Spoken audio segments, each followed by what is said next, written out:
Hi everybody, hello, it is I, troopersjp, and welcome to my playthrough of Sundial Games' 2026 quest calendar, The Souls of Saraku. A calendar, it's an RPG that lasts 365 days, one day for each calendar, like a little calendar thing. And we are playing this particular year. It's my first time playing, but this year we're all villains. And I'm in the cycle of playing these villains, and I'm in the second pair, like the first 3 weeks are you play three different villains, then you decide who you want to play finally, and we're playing the second villain, which is Nargle Nightbane, the goblin, the little thief. And we were in the middle of a battle with a really annoying paladin-y sort of halfling. Don't like it. And he was attacking us and wasn't going well, and that was bad for us, but we're going to find out what happens here on the Souls of Saraku. We are in the weekend. This is going to cover both Saturday and Sunday. We're looking at Saturday and Sunday, January the 10th and 11th, 2026, and also Stars Day and Sun's Day, Deep Winter 10 and 11. I will note that on Sunday you can do a lottery by rolling a d6 and seeing how you do, but I am not going to do that. Maybe, probably not. That said, guess what? I noticed that on the little calendar sheet for today, there happens to be a little pickpocket symbol on our art. And so I'm going to do a little bit of pickpocketing. And as it turns out, because I am Nargle, normally you roll a 1d4 to pickpocket and you get that much gold, but I get to roll a d6. So let us roll a d6 and find out how much gold. 4 gold.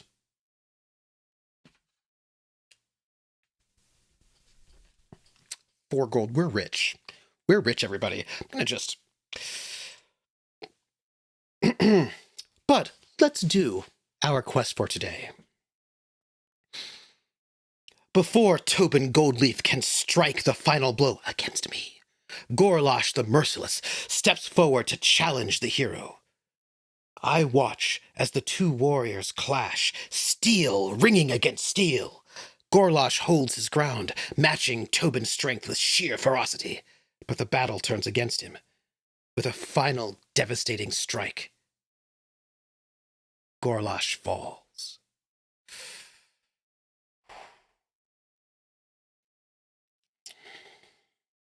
What I need to do, clear space.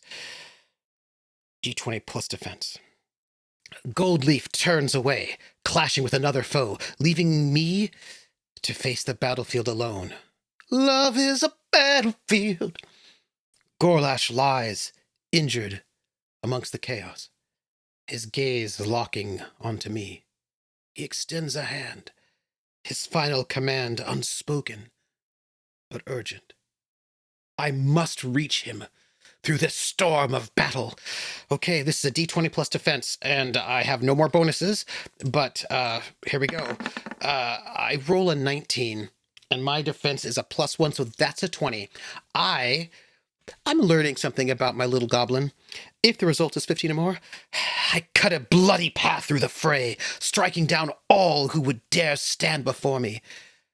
By the time I reach Gorlash, the ground behind me is littered with the fallen. Gain 1 notoriety. Ooh, cool. Notoriety. Neat. I don't know what that does yet, but it will do something. Okay, final words. Gorlash lies before me, his body broken on the battlefield. Blood stains his armor as he struggles for breath.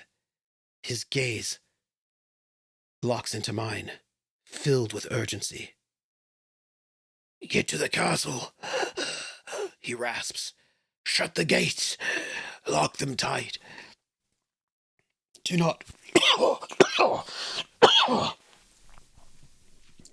let the heroes inside. Find the Overlord. Warn him. We need his wrath to crush the enemy.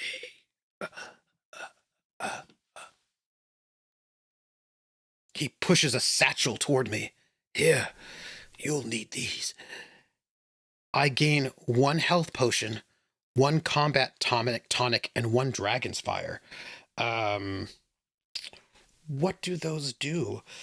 You know what? Maybe I don't need to think about it right now. I'm in the middle of a battle, and although on the other hand, I do have a sheet that will just tell me what it does. Do you want to? I imagine you want to know. Let's look. Dragon's Fire, consumed on use, adds D4 to a single damage roll. That's nice. Health Potion, consumed on use, restores D4 health. Can't be used in combat. Okay. And then we have a Combat Tonic, which, consumed when used, add D4 to a single attack roll.